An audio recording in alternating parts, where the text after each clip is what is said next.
I burn a couple bowls of the Thanks for the amazing introduction, Jess. It's delightful to be here, and I feel really honored to be representing Best Western in Evolve. It's my first time in Evolve this time, and it's so much fun. I really enjoyed it. So today I'll be talking about how Best Western went through its digital journey, specifically around how we grew up with AEM. And I am Shreya, and I joined Best Western around 2.5 years ago. So we have been doing AEM for a couple of years now. In my next couple of slides, I would talk about a little bit about Best Western and how did we end up with AEM. We were born in 1947, and a person called Merrill K. Gertin, we like to call him MK. What he did was he got together with all the motel owners of the Western states, and he founded a company. They decided to call it Best Western, and the vision of the company was to direct business from one motel owner to another and update how motel industry worked at that point of time. The third one is really close to our heart even now. We like to treat our guests like family. So this is our first logo. If you see that, that's our first logo which we had. Over the years, Best Western has acquired multiple brands, and the one on the top is our main brand. There are 10 other brands which we have. We are still counting. We are in process of acquiring more, and we have over 4,000 properties all across the world. This slide is our digital journey, sort of the agenda of my entire presentation. We, around in 1995, made our first presence on internet. We posted all our hotel listings with hotel details and pages, sort of our catalog on internet. In 2001, we made our bestwestern.com website live on internet, and this website was built in ASP. In 2005, we had our first day with more than $1 million of business. 2015, we kept this ASP website running for almost 16 years. That's a long time. But this was an award-winning website in its own time. 2016, we went live with property websites. This was built in AEM, and since then we have been on roll. We released a mobile site in the same year. We released our global responsive site, which replaced bestwestern.com ASP site in 2016. 2017, we did our first day with more than $3 million business. And 2018, we had a record-breaking year-over-year 22.5 revenue growth. By the end of this year, we are hoping to release Component Marketplace, which will be reusing and expanding the scope of AEM in our company. So, this is how our page looked like in 2014. This is one of our ASP website pages, and this is where people could go and select rooms, and we offered different rates on this page. We wanted to change the look and feel of this page, and just to do that, it took us a staggering 150 days from start to finish and 6,000 project hours. Now imagine that, just to change the look and feel. Which is when we decided that we needed to get a content management system. So we did our due diligence and research, and we bought the best in the market. We went with AEM, and it's a super powerful tool. We did not have authors who were trained enough to create pages, and we were not very sure if we should move our most revenue-generating website to AEM yet. So what we did, we decided to taste the waters. Around that point of time, 2014, one more thing about Best Western. We do not own any property all across the world. All our properties are owned by individual owners, and they sign up for membership with Best Western. So since all the websites were individually owned, privately owned, what they were doing around that point of time is they were building their own websites. So a property A would have their own page on internet, which would look completely different from property B. And they had their own developers, nephews and nieces build it, and they were inconsistent. So we thought that we could start using AEM to give a microsite to each of our properties. That is when we started with property websites. So with property websites, we created a microsite for each of our properties, and the property owners could have their individual pages updated with whatever content they wanted. But this would be within the brand standards, and we allowed them to author within a framework. So freedom within a framework.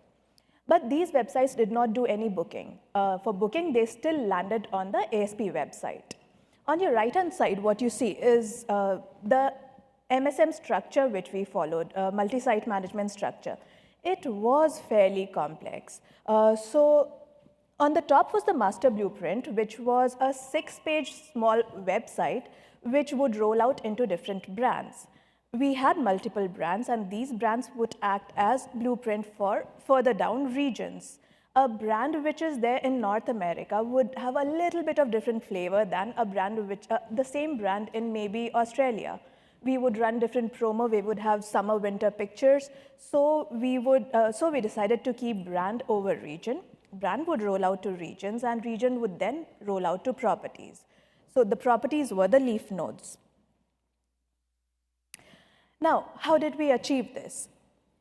There is a separate team in Best Western. I think that's common with most of the hospitality companies. We have a property systems which manage the hotels being added or removed or updated. So if a hotel decides to discontinue their membership, they would be removed. If we have a lot of new hotels being added all the time. And depending on the brand standards, a hotel can get upgraded or degraded on the list. So these property systems, they would drop a file into our DAM, which would trigger a script. The script would compare the checksum of the existing file with the new file, the file which was dropped last month and the new file. If the checksum matched, it meant that we did not have any hotel changes. Now, if the checksum did not match though, it would again trigger another script which would do rollouts on all different levels. It would create pages, delete pages, change pages from one brand to other. If there was a new brand acquisition, it would roll out a brand and a region and then property pages. So it was really awesome how it orchestrated everything. The main AEM principles which we used were, of course, multi-site management hugely, launchers, design categories. So each region and each brand had a combination of various client libs. The scripts would automatically assign, the rollout scripts would automatically assign these design categories to the property pages. So yes, design categories and users and groups, since there was a possibility of a lot of users. So we did see our fair share of challenges with property websites. Now, if you imagine we have 4,000 properties, and if we gave 6 pages to each property, easily it was 24,000 pages. So it was huge. And we had super complex rollout strategies. We were having a team just to maintain these property websites full-time, 24/7. There was a high chance of inconsistency, which meant that if the author's changes were being overridden by rollouts, the rollout changes were overridden by author changes. So it was a little bit difficult. But we did get a huge benefit of a property website. Each property had their own landing page, which gave us big SEO benefit. So what next? Now, the technologies on which our existing booking site was made was ASP, like we talked about, and they were getting fast outdated. Also, there was no content management system support in the existing booking website. All the logic for accessing our secure databases and systems were written in ASP, and the same data was being accessed in different ways. For example, on a reservation page, the reservation table was being accessed in a way. Similarly, from a retrieve reservation, where a person can go and retrieve their reservations. So there also a separate set of classes were written to access the same tables. So the logic was being repeated and it was inconsistent. What did we do then? We wrote web services. We wrote REST-based web services, and these web services were JSON, they accepted JSON request and gave out JSON response. Doing this, our target was to make sure entire Best Western technology, we start speaking one language, which is the REST API, JSON-based language.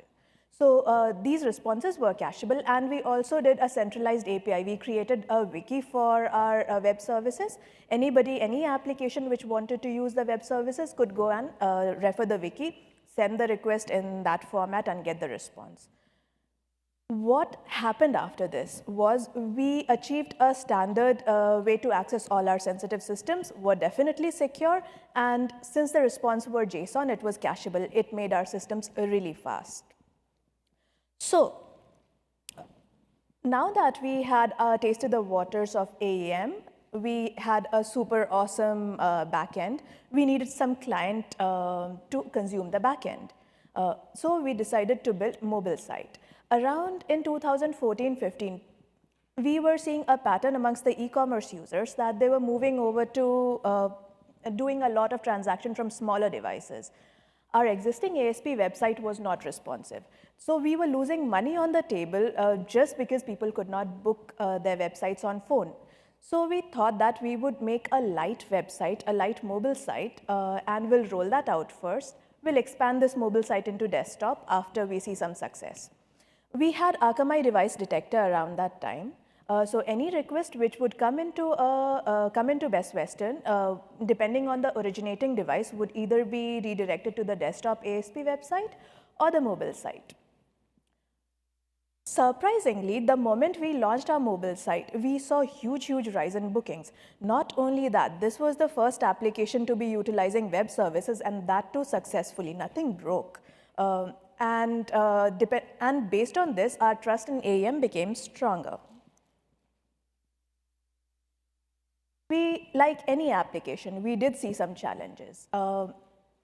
We built it around a time when the best practices of AEM were a mix of CQ best practices and AEM best practices. So after we went live, it felt like it was good, it was decently good, but it was a mix of old and new. So we did not know if we could scale this as much as we wanted to. Also, maintainability was a problem because there were, again, CQ and AEM best practices mix.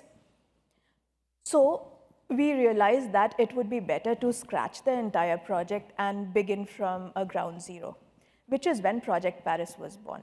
Why Paris, you would ask? Because we wanted to make things global. And what could be more global than Paris? So we called our project Project Paris, and this is the vision: to offer freedom within a framework, develop a global digital marketing platform to provide the right set of building blocks that balance consumer experiences with global standards and local flexibility. With this vision, we started building our project. The guiding principles were freedom within a framework, again, some sort of standard brand standards and stuff. Progress, not perfection. We started doing Agile Scrum. We had not done that before, and we started doing Agile Scrum, and we started familiarizing with a minimum viable product, the theory of MVP, which meant that we should be shipping out smaller revenue generating things as soon as possible. We should not be waiting for the entire project to finish. So we started doing that.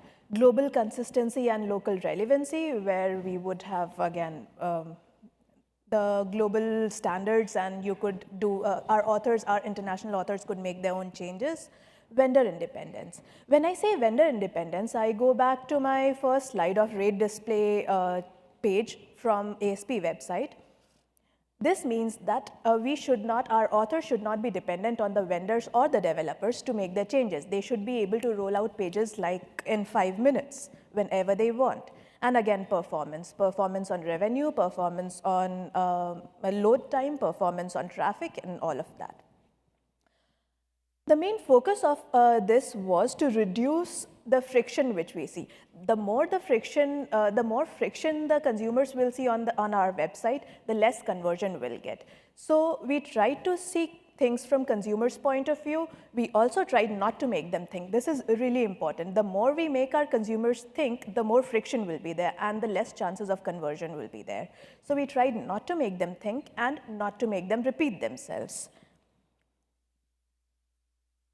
Once we had all sorted out all the basic fundamentals and stuff, we started doing our groundwork. We began building idea buckets around the framework. And we were saying in Best Western, there's a difference between vendors and partners.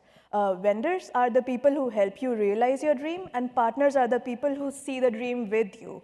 So what we did, we identified an awesome partner, 3Share. And the diagram which you see below it is the main idea buckets which we came up with: maker booking, manager booking, and loyalty program. That still stays true. Everything on our website is built around maker booking, manager booking, and loyalty program. This gave birth to Global Responsive Site, GRS as we like to call it. This was built in AM 6.1. It had two main transaction sets, booking path and a loyalty program. Both were basically using web services.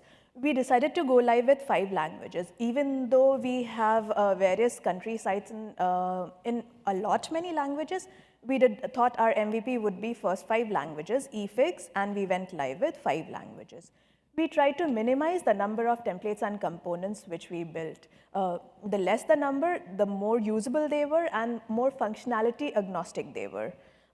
Also, we automated our deployment pipeline. We implemented CI/CD, and we were going live to production with minimum human involvement, just button-click deployments. Also, one other big thing which we did was we automated our testing stack entirely. So we started with unit test cases. We had Java and JavaScript. So for Java, we used JUnit. JavaScript, we used Jasmine. And we made a quality gate that anything below 85% of unit test coverage would not be moved to QA or production. So we have more than 85% coverage of unit test cases from the developers. Next, we use Selenium to automate our acceptance testing and integration testing. So that's also automated.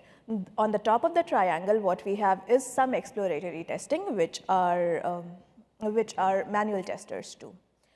We started with a few handful of authors in Phoenix, but we are now expanding, and we have 2 other international offices doing content authoring for us. And this is growing. We are planning to expand it all the more. Now, as much as we made our website dynamic, what happened is we were faced with a unique SEO challenge. Most of our website traffic we get from organic search. Now, instead of the property websites, we created one single page which we decided to call Hotel Portal page. This was a skeleton, and all the data on this page was being served from web services. So if I decide to search for Sundial Resort, I would pass the ID over, and all the data and images for Sundial Resort would load on the same page. And if I search for some other resort, it would still be the same physical page.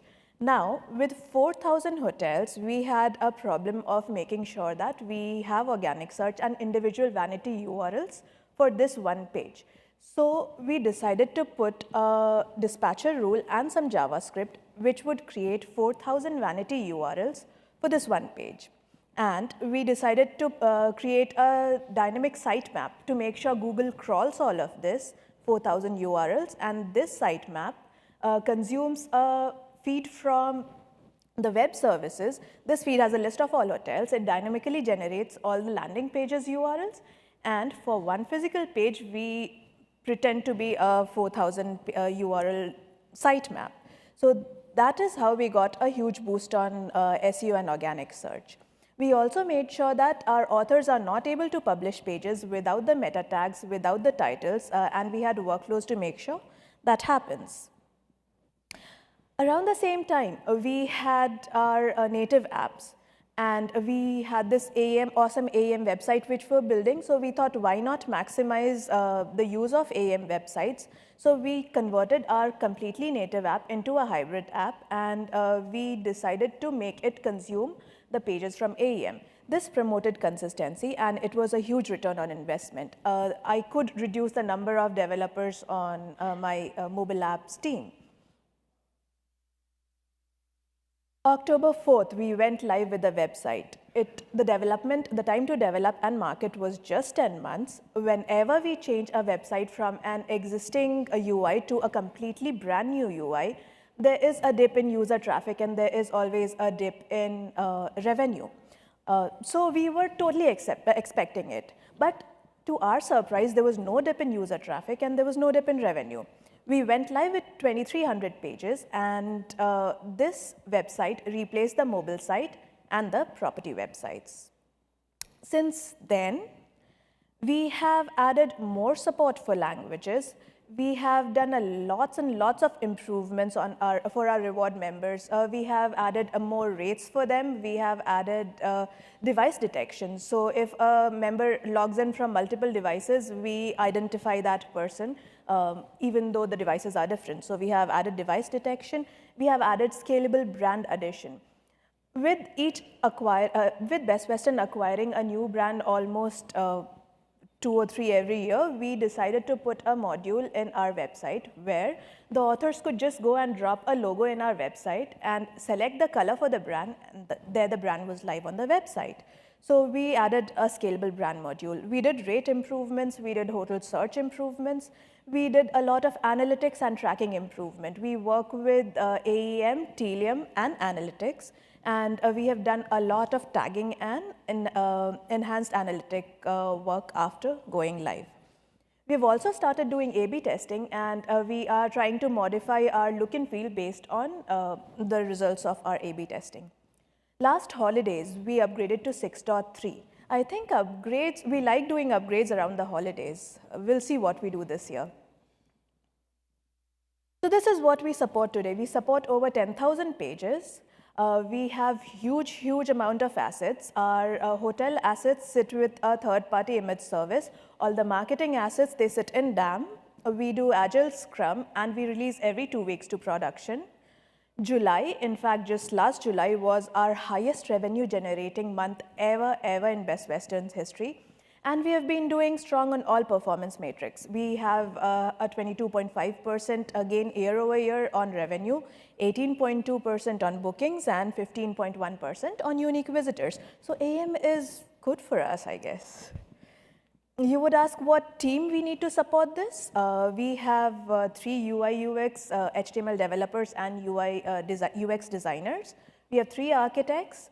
We have 12 AM developers, 3 native app developers, 12 authors, and around 8 web service developers, 12 QA. These QA are distributed amongst native app, AM, and web services, and 3 optimization specialists. This is the vertical team which we have, and there are other verticals supporting us directly: infrastructure, network, security, and customer service. This is what we do today. Now, what's in pipeline? We at Best Western are huge on return on investment. We call it return on technology spend ROTS. So we decided to reuse what we have in GRS for all our other internal websites. Now, GRS has a lot of components which were built really modular. They could be reused wherever. So we decided to create a downloadable project and publish it to our Nexus. This project had all the reusable components from GRS, all the templates from GRS, GRS being our live website, and the styles, the brand standards and styles from GRS. So after this got published to Nexus, we set up an environment, a multi-tenancy environment, where any of the other websites, any of the internal websites, teams could request a website. They would just go and use these components to build their website, and the websites could be spun up in the matter of days. This downloadable project works like if you know ACS Common Project in a similar manner. We just enter a dependency in POM file, and the moment you do that, automatically all components and templates become available. Also, we built this in 6.3, so we have also published editable templates as a part of this, since our authors are really experienced now and they are ready to take the next step of being a template editor. So again, this gave us a huge return on investment. We will be going live with this by the end of this year. The last thing which we would want to do is move to cloud. As of now, we are on-prem. We have 2 data centers, active, but we're still not on cloud. And that would be me jumping on a cloud once we move to cloud. That was all I had. Thank you. Any questions?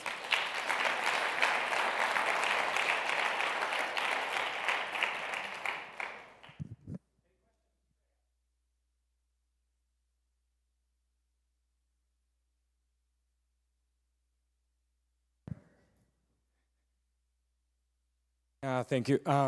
My question is about, it's clear that the user experience was a big driver on all this transformation.